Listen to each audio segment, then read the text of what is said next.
Coming up next on the spot, the eye of judgment gazes upon you on this day. Or at least this crazy camera contraption does. We'll set it all up and see how it works on today's show. We'll also conduct live demos of Uncharted, Drake's Fortune, Naruto, Rise of a Ninja, Puzzle Quest, and Mutant Storm Empire. Backing that up, we'll have exclusive looks at Tabula Rasa and a debut of a new trailer for Mass Effect. Then we'll tell you all about how we used to sell hand grenades when Pimpin' Ken stops by to tell you all about the GameSpot Players Ball. Okay, in the interest of full disclosure, Pimpin' Ken won't actually be on the show. But I've been looking for him in the daylight with a flashlight, you dig? A barbecue or a meal will do, because On the Spot begins now! It's true! On the Spot has begun. It is GameSpot's weekly live show where we show you some stuff that isn't out yet, some stuff that just came out, and generally have a fantastic time. We've got an action-packed show for you today, full of all the stuff that I mentioned at the top there. We're going to show you some footage of the PC version of Gears of War on top of all that. So it's going to be a very big, action-filled show. But let's just actually, I'm not going to talk about it anymore. Why don't we just get it going? Over there on the other set, Ryan Davis, Ricardo Torres, Eye of Judgment. Take it away. That's right, Jeff. Ricardo, how's it going? It's good. I'm just sifting through like a billion cards. Keep talking. So you have here a final retail version of the Eye of Judgment, which is a new PlayStation 3 game that Sony's developing along with, I believe it's Hasbro? Yes, Wizards of the Coast. And they are creating these cards that you actually play with the camera and everything. Mm-hmm. This is final retail version. Why don't you run us through it some? So we've basically seen variations of this on and off. But you get your mat, which is what we have right here. It's all folded. It's a little creasy. We should mash it out later. And you have like this whole like truss for the PlayStation Eye. That's now branded. The last couple times we've seen it was like kind of brown and looked kind of janky. Now it's totally like slick, right? Right. Feel all special. They've got it all. They've got it all yes. all ready for the public. They do, and this is basically kind of on here, with the exception of the business card and the controller. Everything that you're going to get, you're basically going to get a starter deck and a booster pack in addition to the mat, the little feet, and the camera. And And you're just going to have to register new cards as you get them. But for the most part, a lot of this stuff is already on the disc. So when you put it in the machine, you can go for it. Now, what we've done here is we started a match, and I'm completely cheating because I want to make sure that it looks cool for folks. So I basically have all the cards out in front of me, and then as I'm able to, I'm just going to put down the neatest looking cards. And so you're just going to cheat just so you can show us the rad stuff. Yes, because these dragonflies are probably going to kill these elf chicks. So for those who don't know, you want to just run through this, just kind of what's happening. Fire! They're about to get licked in the wrong way. There's no wrong way to be licked, Ricardo. That's totally true. They lived. All right. So this is the crazy PlayStation Eye powered board game / card game that they have for the PS3. Everybody's been super excited about it since Phil Harrison first made that little duck breathe fire at E3. Lord knows we have. So is there a card with the fire-breathing duck on it? There is not, but they support expansions. So I'm pretty sure that one day in the future, or maybe not, they will. Oh, you know what? I've been hosed. I'm going to pass my turn because I'm waiting. So basically, they're going to support expansion cards for a while. So you expect there to be, aside from the deck that you buy, or that comes with the game, there's going to be decks to be purchased in stores, and you expect there to be more beyond their initial offering. Oh, for sure. I mean, they definitely want to make sure that they support this like Wizards and Hasbro support their other card games. Sure. Does that mean they're going to be like super rare foil editions of all the cards and all that?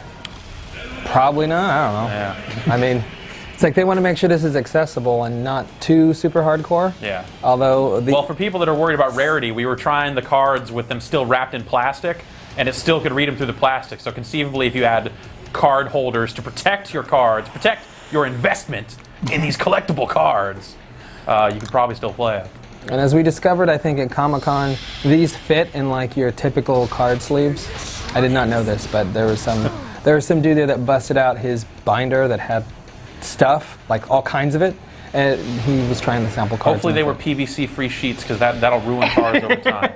Trust me on this. Is that the limit of your knowledge of collectible card games, Jeff? And that just goes back to Griffey rookies and stuff. I don't actually know about collectible card games, except that they make me sad. Now, Ricardo, you've got your fair share of experience with collectible card games. What's your take on this? I think it's a lot of fun. It is a little intimidating at first. Yeah.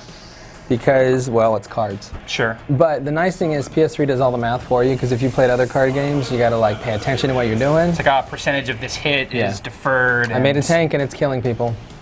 Or it would if they were enemies. Anyway, that's a sweet tank. But so it's more than just creating a graphical kind of interface for the gameplay for just a regular card game. The PS3 actually does some heavy lifting here in the game. It sorts out sort of like the behind-the-scenes stuff. Like you can see that each one of those little tiles has like elemental affinity. So there's bonuses that are going to be added, and bonuses to health and attack power and whatnot. And there's also sort of like debuffs if there's trouble. Like if you put them on the wrong square, or if you're being attacked by a flying gnome or dwarf. And the nice thing is, because it lets you play online, you can actually have like a card game experience online with somebody in like other countries. Like I think you'll even be able to play people in Japan. So they just went ahead and made collectible card games crazier and worldwide. Exactly. Fantastic. You want to give us another summon here so we can see what else is happening? All right, I'm totally cheating. Let's see what we got. Now, you like in an actual game, you should actually have a hand that you're picking these cards from, but you're just rifling through the deck. And online, they'll actually prevent you from just doing this. You have to like build a deck and register it. You have to register it in the machine. And okay, so if you see underneath the thing that says player, underneath there's a number of cards that are in my deck, and underneath that number 5, that's how many I should have in my hand. Okay. So at no point should you have more than that, because if you are, you're totally cheating. So they are taking steps to keep this reasonable online. And they said they're going to make good faith efforts to make sure that that the cards are hard to counterfeit. But we'll see, because the kids industrious with the color printers and whatnot. Indeed. Now we finally got the game. Do we have a release date for the Eye of Judgment? It is later this month, I believe. And I guess I think it's like the 23rd. It's like before Halloween. But perhaps more importantly, have they established a price for this whole crazy package with the game and the cards and the camera and this whole rig here? There is, and it's totally available online if you look. All right, so after the show, you can go and find out that information. Ricardo, thanks for coming by and giving us a look at the Eye of Judgment. Thanks for having me.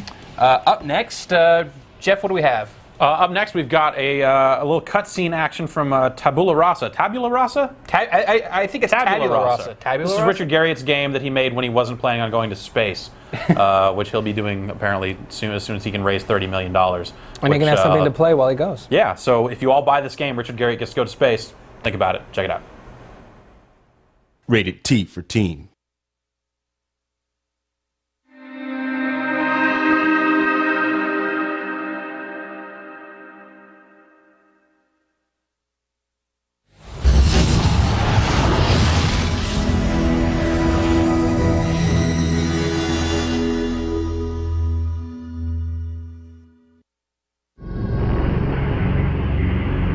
Astra Prison. This high-security Bane facility is only accessible via the treacherous Teneris Pass on Concordia Divide. The prison is filled with AFS, corpsmen and Forian prisoners from all over the continent. The lucky ones die of hunger before the experiments begin. It's a living hell in there. Yesterday, the Bane shot down one of our best recon pilots, Senior Airman Hamilton. We believe that Hamilton was captured and transferred to Torcastra. The information he was carrying is vital to AFS High Command. We need you to find him. Your contact on the other side of the pass is Lieutenant Cisco.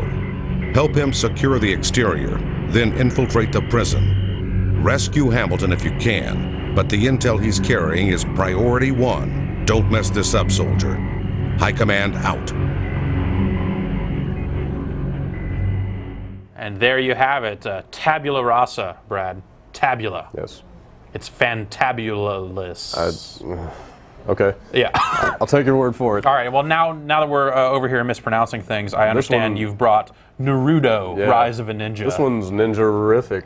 Ninja Standing. Something, yeah, okay. Yes, Naruto: Rise of a Ninja. It's Ubisoft's Naruto game based on the crazy popular anime series. Yeah, so this is the new Naruto game that actually looks like it's probably pretty awesome and not just some weird kids game. It's not just a fighting game, it's like a full-on story mode. It was done in Montreal where they do like every big game ever. And a lot of drugs. So I hear, yes. I'm going to jump right in. Okay, so this is very early in the game. I'm about to fight one of my senseis, Kakashi, who is a real jerk.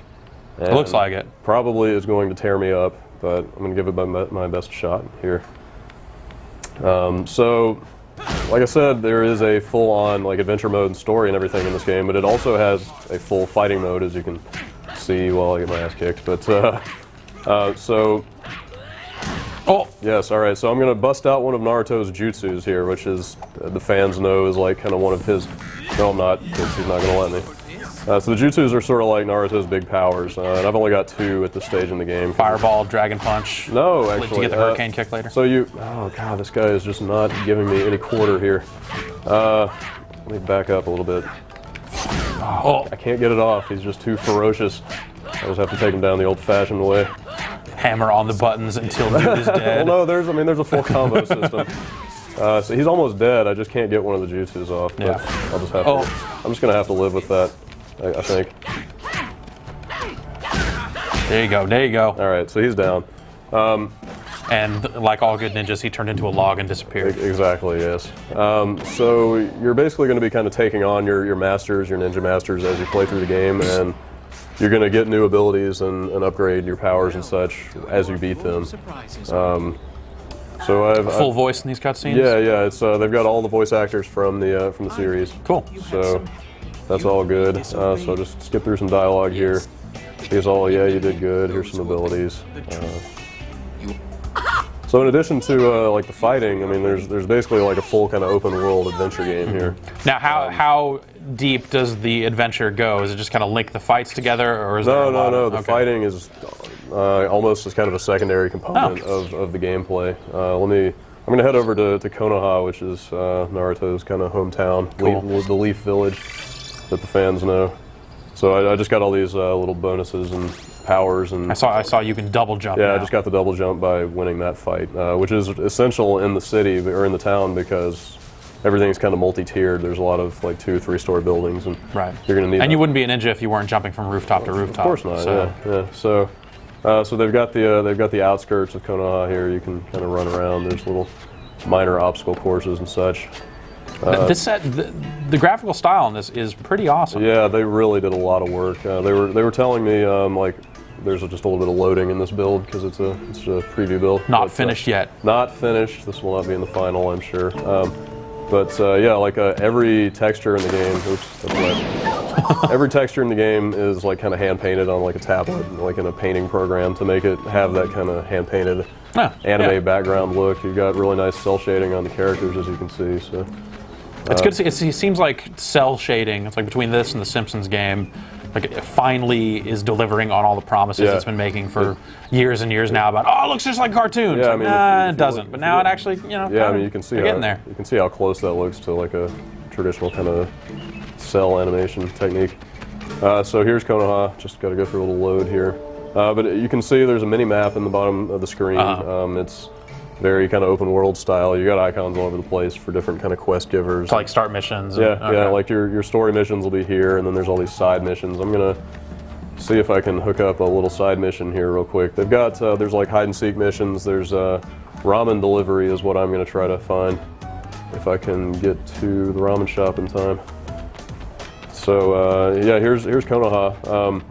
There are citizens roaming around everywhere, and you can see they've got these little faces over their heads. When you start out, everybody hates you. Not happy. He's not liking me. So like the entire town hates you when you start the game. It's kind of a bummer. I know, it sort of sucks. I guess you've got this like fox demon spirit in you that killed everybody in the village or something. So yeah, you can kind of see why they wouldn't be happy with you. Anyway, so like as you do missions throughout the game, you'll start winning more people over. And then as they've got that smiley face over their head, that means that they like you and they'll help you out. So they'll give you like hints on where to find things and such after you kind of win their trust.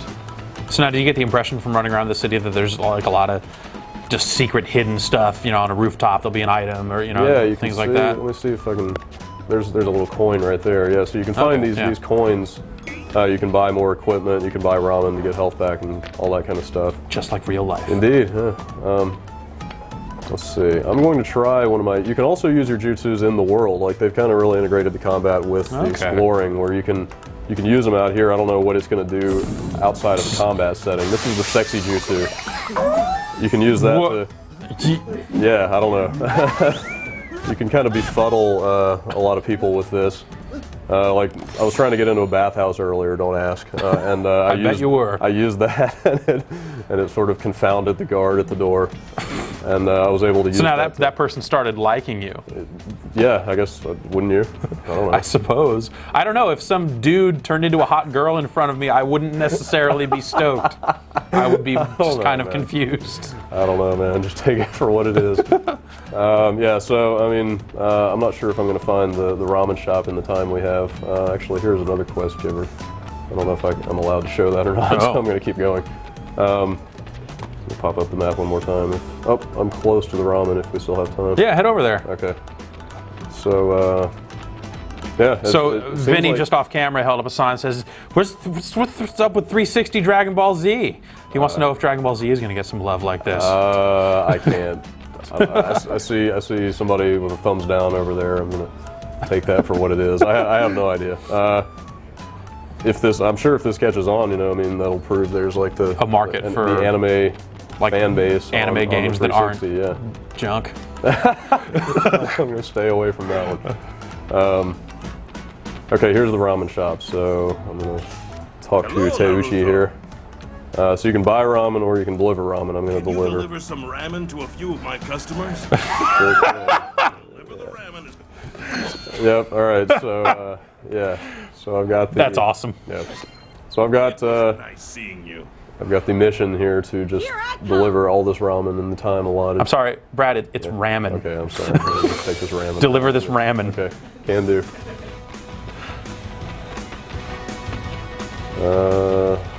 Did I take a wrong turn? I totally did. Well, if you took a wrong turn, okay. I made it. This guy is stoked. That smells good. About the hot ramen you're giving him. Right on. So I think with that, I think we can wrap it up. Okay. Naruto: Rise of a Ninja looks pretty awesome. When's it scheduled to come out? It's out at the end of this month. I think I want to say on the 30th. Cool. Of October. All right. So look for that on the Xbox 360. Yes. Now let's send it over to Ryan Davis, who's going to show us a little bit of Uncharted. That's right, Jeff, and I am joined by Naughty Dog's Richard LaMarchand. Is that right? That's right. Yeah. And you are the lead designer on Uncharted Drake's Fortune. Uncharted Drake's Fortune, our PS3 exclusive game for this holidays. Now you came here to talk a little bit about the combat. That's right, Let's jump into the game. We've got it running here, and what do you want to tell us here? Well, we're also very excited to be showing this new level of the game for the first time. This is the Customs House, which is a level about midway through the game. It's on the Uncharted island that Drake and his friend Elena Fisher have traveled to. And so, yeah, Sam's showing off here some of the run and gun gameplay, some of what we call the traversal gunplay. That is our main focus of the game. We were very keen when we set out to recapture and kind of reinvent that great epic action-adventure genre to work in as much of this kind of fast and loose gunplay as we possibly could. And so Drake is constantly climbing and scrambling and ducking and diving into and out of cover as he fights the enemies that he encounters. So it almost seems like you're kind of integrating a little bit of like a platforming element to the gunplay itself. Well, of course, at Naughty Dog we have a very strong tradition of platforming, and so we're kind of taking it to the next level, we feel. feel like. We're excited about this latest demo because I guess after E3 and then like the PAX and Leipzig demos that we showed, we listened very carefully to people's reactions to that, both in the press and on the gaming forums. And we've actually spent most of our time, or much of our time since then, fine-tuning all of those gameplay elements. We've done a lot of work on the enemies in terms of the amount of damage that they take, because we heard from a lot of people that they thought they just took too many shots to take down. Would you say that was like the biggest kind of feedback that you were getting from people from the demo? Maybe one of the biggest single things, and it was something that we were already taking ourselves to task about. We're our own harshest critics in a lot of ways, so that debate was already raging at Naughty Dog, and we think we're in a much sweeter spot now as far as that kind of stuff goes. Now, stylistically, this is a bit of a departure for Naughty Dog. For sure, yeah. I mean, you know, Jack and Daxter was very much in that awesome cartoony mode, whereas Drake's Fortune, of course, Uncharted is in much more of a kind of stylized reality. We really wanted to set ourselves, as we always do with each game, we wanted to set ourselves a new challenge, and so we really wanted to sort of reach out in art terms and push things forward. And as you can see from the kind of the lighting effects, all the normal mapping, the parallax mapping going on in the textures here, that our artists have definitely done an amazing job of working with our engineers to really push things to the next level. Now, this looks both, you know, in terms of the presentation and the actual content. Will fans of Naughty Dog games be able to recognize this as a Naughty Dog game? Will there be kind of elements, little signatures? Well, I think that's a great question, because in a lot of ways this game is a natural evolution for us. You know, there's some kind of like game design similarities even with the Jack games in terms of the control scheme, particularly in terms of the kind of on-the-button control. Sometimes when you move towards a naturalistic animation system, you can lose some of that, and we've worked really hard to keep all of the action very on the button, very accessible to fans of Naughty Dog's other games. Yeah. It seems like the camera is playing a large part in kind of adding some nuance to these. I mean, the animations themselves look really nice from what I'm seeing here, but camera movement also seems to play a part. For sure, yeah. I mean, we spent a lot of time on the camera. We were really trying to capture that cinematic feel, you know, that the great action adventures have. And so we've worked really hard to set up some special spot cameras to give you cinematic framings, and also to make the in-game camera as kind of responsive and predictive as players love that kind of stuff to be. I kind of just, when he's going into the scope here, the way the camera zooms kind of past the head a little bit. Right. You get that feeling, and you know, kind of it seems like it swings a little wide sometimes. And well, and we have all kinds of field of view and depth of field stuff that we're doing as well, which again helps promote this cinematic feel. Back there, I think we saw a little bit of one of our other new play features that we're showing for the first time, which is the destructible cover system. There's a couple of crates right here. We want to, again, to promote that sense of sort of traversal gunplay and that sense of loose and fast gunslinging combat. We always want to keep the player on the move and switching up their strategies and trying different approaches. And of course, destructible low cover is perfect for that. It means that you can't camp a piece of cover. The enemies are going to chip away at you and push you onwards. He looks like he's almost on the verge here. He's been on the verge a couple of times so far. Well, right, and you know, we've worked very hard to tune the game so that it keeps this sort of finely balanced, constantly engaging kind of gameplay. Now, as far as the destructible stuff, are you keeping it pretty simple as far as just a piece of cover, or is it just going to be a lot of dressing on the dressing We wanted to keep it very focused on the gameplay and on the strategy of the gameplay, so we did limit our focus there. Tell me a little bit about the weapons in here.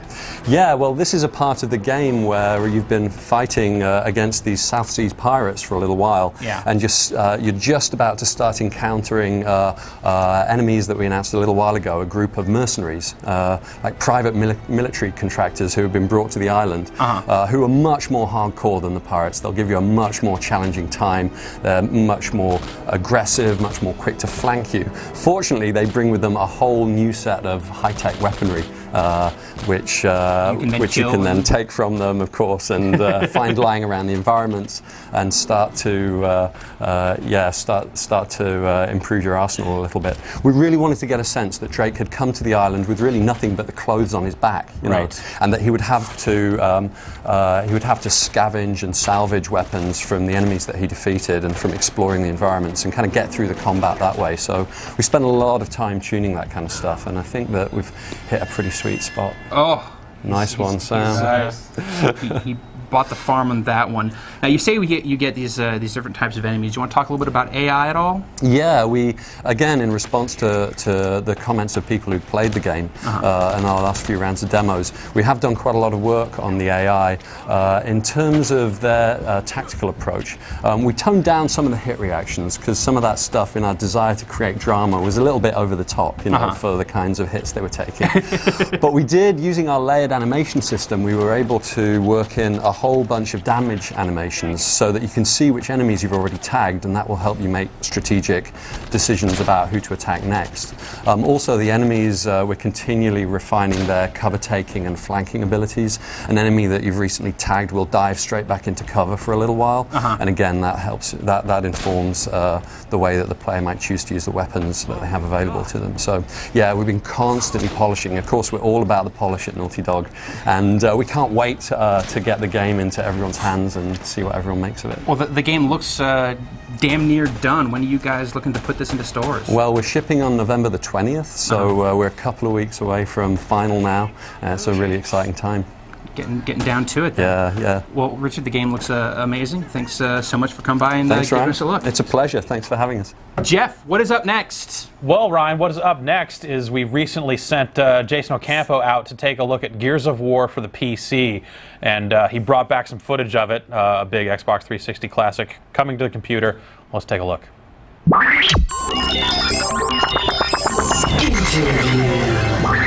Hi, my name is Cliff Blazinski, and I'm lead designer at Epic Games, and we're here today talking about Gears of War for PC. We don't really like to think of this as a port so much as an evolution of the original game. I mean, first and foremost, you're playing it in 1920 by 1200 resolution, and the game looks crisp. All of these assets were created at such high resolution, and now they can fully be realized on the PC, so you can see the game as it was intended to be built and played. We have 5 new single-player chapters in which the players are being stalked by the Bruvac, which was that large creature that was seen in some of the original trailers. We are shipping, of course, with all of the previous content that was available for the 360 downloadable on live. So we have Annex as the multiplayer game mode that's available.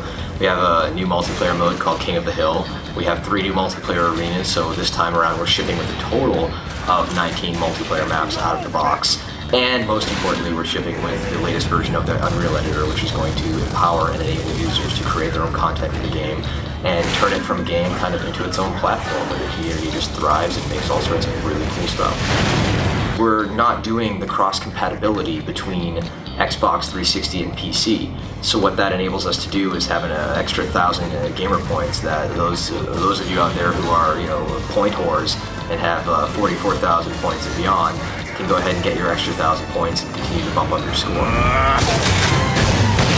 The guys who are hardcore PC guys who, you know, might be a little bit cautious about playing this game because they're concerned about 360, we've put a hell of a lot of work over the last year into this game to make sure that it is very much worth everybody's last dime to play the hell out of it.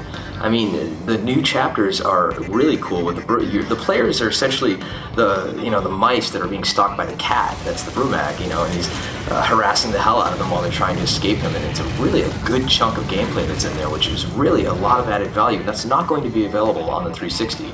That's all PC exclusive as far as this content.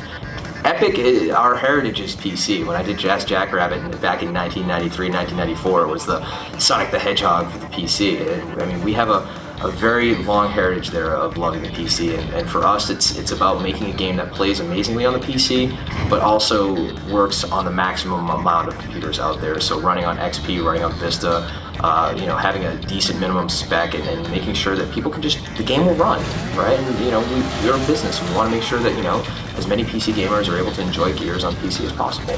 You can play Gears of War for PC in November. We haven't actually announced the specific date, but we're very close to that.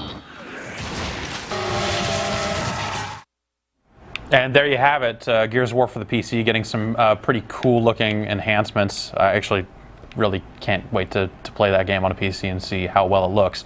But now we're going to look at another game that's coming from one platform to the other with Ryan Davis, who's got a web chat going, a webcam chat going all the way around the world, Ryan. That is right, Jeff. As you can see, I've got my Xbox Live headset on because I'm right now chatting with Steve Faulkner, CEO and lead designer at Infinite Interactive, creators of Puzzle Quest. Steve, are you there? Yes, I am. Excellent, Steve. Now, I'm a huge fan of the original Puzzle Quest. Now this is coming to Xbox Live Arcade. What can you tell us just about kind of the process of translating it to this system? Well, we wanted to make something that was really specifically for Xbox Live Arcade. We didn't just want to take the DS and the PSP games, although they were great games, we really love them and we're still playing them. We wanted to take those games and give them the full Xbox Live Arcade treatment. So we've just gone crazy. We've added every single thing that we could squeeze in there in Xbox Live Arcade. We've taken the leaderboards, achievements, ranked games, game matching, rich presents. We've thrown it all in, plus we've had another 6 months where we could sit down and just polish the game. Pretty good. It had about 12 months of polishing when it came out on DS and PSP, but with another 6 months of polishing and all the feedback from the people who've been playing the game in the last 6 months, we've really polished it highly, and the multiplayer experience is just fantastic now. Excellent. Has there been any changes to the single-player experience for those who may have already played through this highly addictive game? We've added a lot of little things to the single-player experience, so there's no new content. It's still the same actual storyline that you would have seen in the PSP and DS games. However, what we've done is to balance the game with a lot of little things like adding a cooldown timer onto the spells. So some of the really powerful spells in the game, when you cast them, you can't cast them for a few more turns. Excellent. And that's great for the single player, but it also helps balance the multiplayer as well. So we've covered a lot of bases with stuff like that. And then there's other little tweaks, like just being able to turn off that little hint arrow that some people love, like me, and some people just find damned annoying. Excellent. So you say you took some feedback from people playing the other version of it. What would you say your biggest takeaway was from that stuff? Lots of little things. People wanted a game that balanced better over 50 levels. What they found was that the game was really, really well balanced for the first 20 levels, and they started to find that it got just a little bit too easy for some people. And conversely, some people found it got a little bit too hard. So that told us as game designers that we were 95% there. We hadn't quite done our job well enough. So we just got a chance now to go through and polish that, make sure that the experience is great for the whole 50 levels of character play, not just the first 20 to 30 hours. You can now get 50, 60 hours of really great balanced gameplay out of the game. So in that regard, people who have played it before are going to find that when they kind of get further into it, that it's going to be a bit of a different experience in that regard? It certainly is a different experience, yeah. Whereas maybe the first few character levels are quite similar, but now there's a lot more reason to change out your spells and change out your items and try a few different... Some of the really powerful spells like Deathbringer, I'm sure everyone who's played through to a high-level warrior knows about Deathbringer. It's a mighty good spell in the DS and PSP versions. And things like that, and the Firewalker staff and Eric's bow, that were a little bit overpowered, have been taken back. Things like the rune items, in many cases, which are just a little bit better than the shopboard items, they've been taken back a little bit, bring them in line with the shopboard items. So lots of little touches like that we could do. Now, this game that I'm playing here, this is not final, but this looks pretty damn close to me. What are you guys planning on doing after this? Obviously, this has been a pretty huge success for you guys. Where are you taking this next? We really love this whole puzzle game RPG hybrid, and we've been playing Puzzle Quest to death since we started writing it, and still I was over at Austin Game Developers Conference the other week, and the whole plane flight over and back, I was sitting there playing it on the DS still, so we really love. We want to explore this genre a little bit more and see what other sorts of mixtures we can do between puzzle games and role-playing games. I think at the moment we're working on a game called Galactrix, which is a spiritual successor to Puzzle Quest. It's a science fiction setting with some puzzle games, but we really want to treat that differently, not just make it Puzzle Quest in space. We want to make it its own unique experience. Excellent. Hey, do you feel up to taking some questions from our viewers at home? Would love to. That'd be great. All right, Jeff, hit us up. Okay, I've got one from Eddie in Brazil who wants to know a little bit more about the class system. He played a druid before, wants to know if there are going to be any new classes or any kind of rebalancing to the existing classes as well. So any new classes or class rebalancing from previous versions of Puzzle Quest? Certainly class rebalancing. There are still the same 4 classes available to play. The spells, the items that those guys can pick up, there's been quite a bit of rebalancing in there, so it's a little bit of a new experience. One thing we are looking at in the future is some downloadable content. We don't have anything official to announce there yet, but it is something we're definitely working towards. And as part of that downloadable content, if or when it happens, we would love to have some new character classes in there. Excellent. Jeff?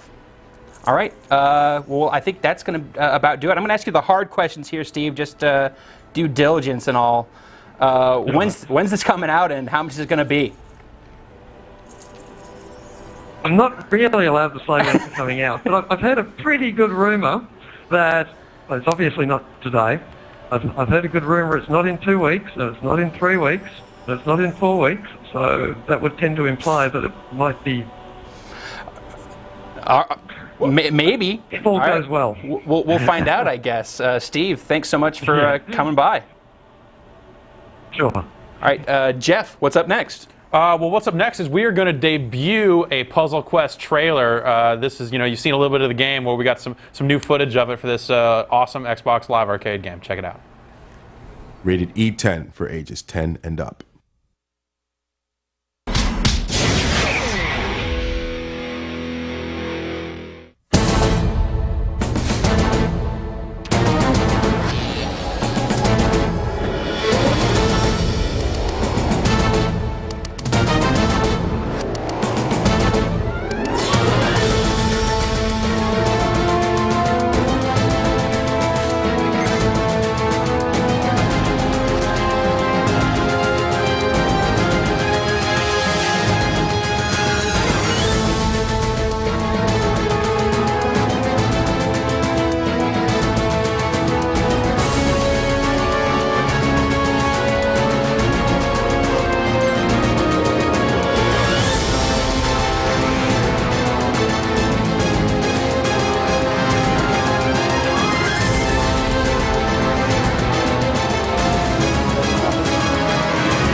There you have it. Puzzle Quest for the Xbox 360 coming to Xbox Live Arcade someday. I sure hope it's soon, because I would very much like to play it. That's awesome.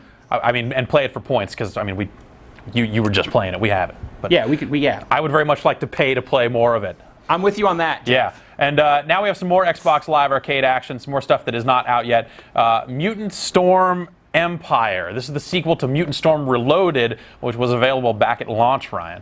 Yes, this is another one of the myriad of twin-stick shooters available for Xbox Live Arcade. Yeah, now we're starting to see sequels to these twin-stick shooters, and let's jump right in. This one is has a very similar look to the previous Mutant Storm, but they've made some interesting gameplay changes.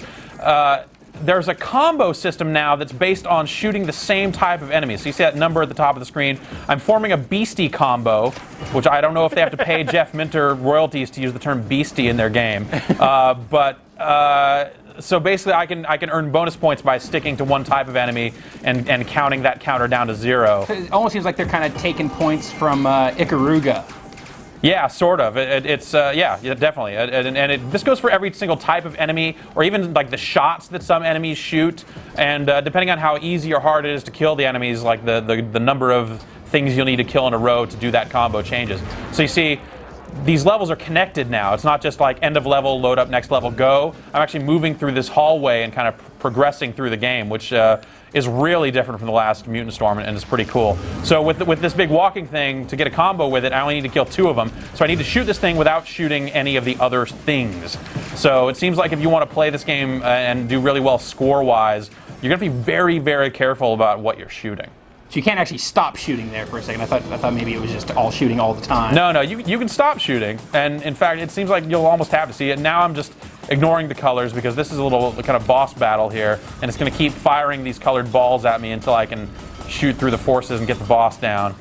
This game almost now with this level layout, it almost reminds me a little bit of like Gauntlet or something. Yeah, like Gauntlet or like Assault Heroes, how that was all kind of connected, but still a twin-stick shooter. Does this have any like co-op play?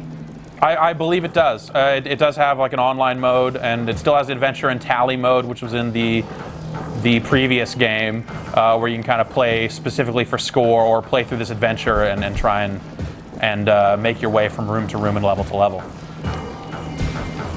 Oh. Shoot those tanks. Also, another welcome change is you have a health meter. So you see I just got hit there, but I'm still alive. So it's no longer one hit, one kill? Right. So it seems definitely like they've, because Mutant Storm Reloaded was one of the first. It was, and it was a port from the PC originally, so it's definitely a game that's been around for a while here. It seems like it's matured quite a bit. Yeah, this is definitely kind of the next level here of this kind of concept. So now, you see I can get a combo on these rockets now if I wanted to. If I was very careful and shot just the rockets, I could combo off those. But I'm just not that good yet, so I'm just going to kill everything. Cool.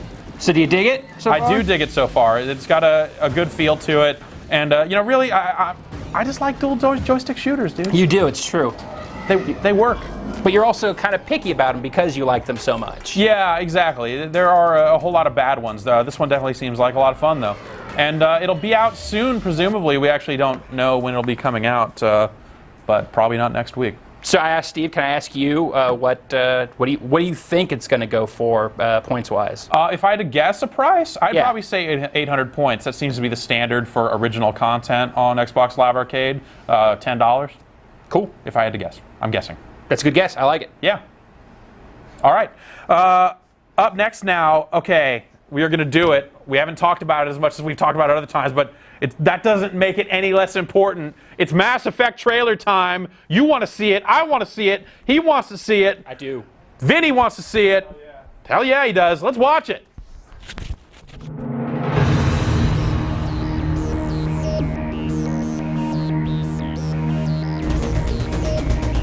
This is an outrage! The Council would step in if the Geth attacked a Turian colony? The Turians don't found colonies on the borders of the Terminus systems, Ambassador. You can't just ignore a rogue Spectre. I demand action! You don't get to make demands of the Council, Ambassador. We will discuss the CSEC findings at the hearing, not before. We identified the ship that touched down on Eden Prime. There is power in creation to shape a life, turn it toward happiness or despair. How did you end up serving on an Alliance ship?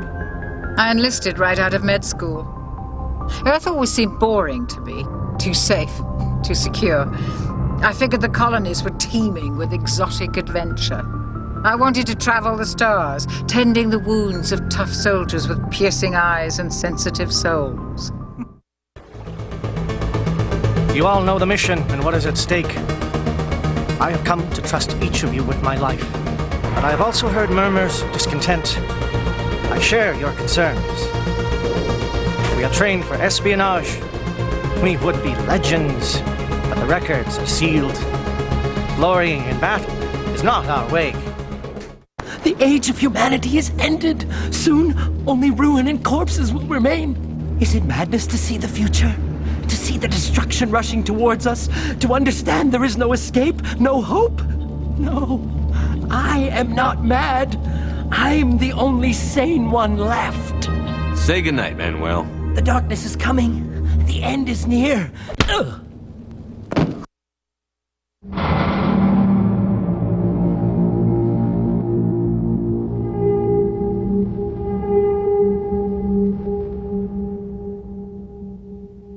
Manuel got clocked in his fool face. Punched. And that hard. And that crazy alien dude was listening to the Miami Vice soundtrack. And then the doctor, she was kind of a freak. She had piercing eyes. Yeah. She wants to party later. The game looks hot. I want to party later. More dialogue in that game. It's amazing that you can just show dudes talking. Dudes talking. It's and totally still like, riveting. all right, yeah. When's that game coming out? November 20th, right? That's Yeah. right Locked before down. Thanksgiving, like every other game in the world. Unlike, or except for Rock Band. Rock Band, which they're different. They're the day after Thanksgiving. They had changed up. Dude, they're jerks for that. I'm sorry. Rock Band looks exciting. But they need extra time to make more drum kits, I guess. Put it out on Black Friday and kill me. Yeah, basically. So speaking of parties, we're going to have our own party next week. That's right. On Tuesday, the Players Ball is happening. The GameSpot Players Ball. Let's take a look at the page that we've got here.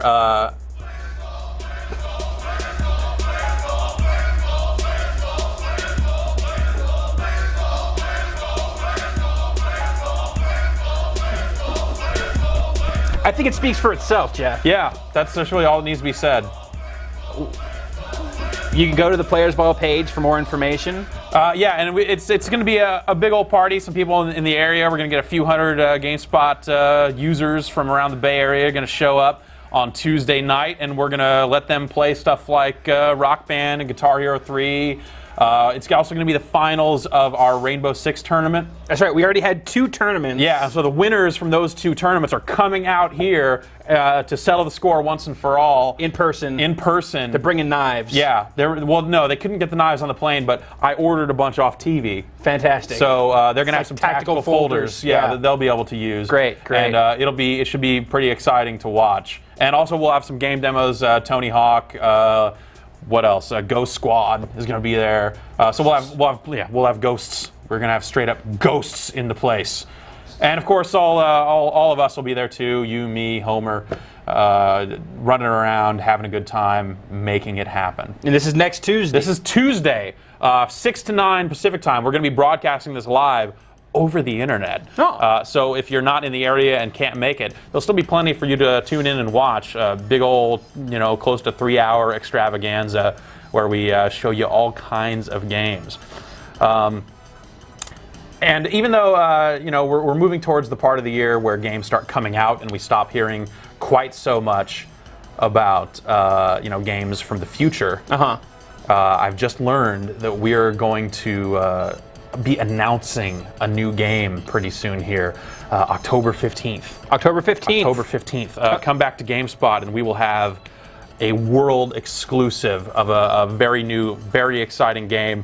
And that's really all that we can say about it at this point because it's not October 15th yet. I don't even know what you're talking about. Exactly. That's how secret this thing is. We had Ricardo was not here. He was out in another country doing crazy business. He's out there learning stuff. And he'll be ready to share that knowledge on the 15th. So that's real big, and that's real big. Can you stress that a little more? Right. Point taken, Jeff. October 15th. October 15th. Come to GameSpot. It's on. Huge game and it's on GameSpot. Apparently. And it's on. And it's also on GameSpot.